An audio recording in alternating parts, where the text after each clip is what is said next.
There's some real interest in the use of non-lethal force, the use of chokeholds, kind of the spectrum of intervention. How will the work you're doing address or learn more about those specific issues? There's a couple ways. One, we're looking at use of force and internal affairs, like I mentioned, as far as complaints as well.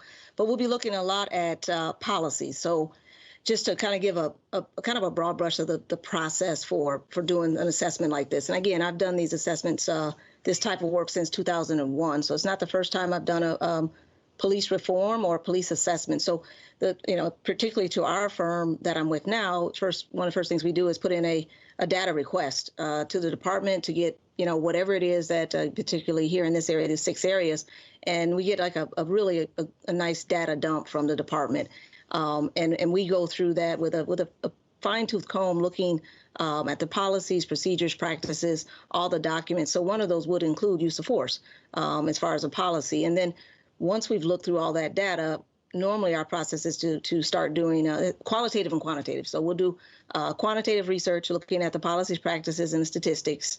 And then we'll also do qualitative work, which would be interviews of community-based members, those with lived experience. We'll also, again, we're doing a climate survey as part of our engagement. And we're also going to be doing interviews of the police officers as well to find out if their policies are actually followed in their practice, not just, if it's a written policy, but are they actually doing it? And then we'll also be randomly sampling, as I mentioned earlier, data in those same areas. So when we're looking at that, we'll have qualitative data from lived experience, from community members, but also from police officers.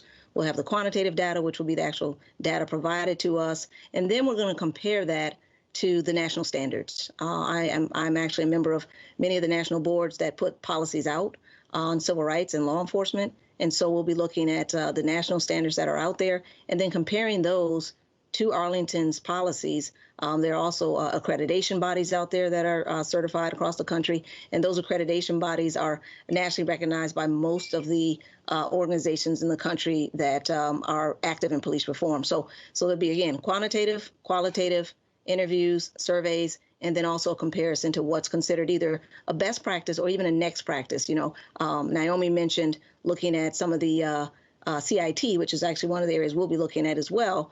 Looking at what people are doing right now is we were seeing a resurgence of people trying to reimagine what policing could be. So there may be some other ideas that have not been written down yet, but that are being practiced in some very progressive departments. So we'll also be comparing them to what we call next practices.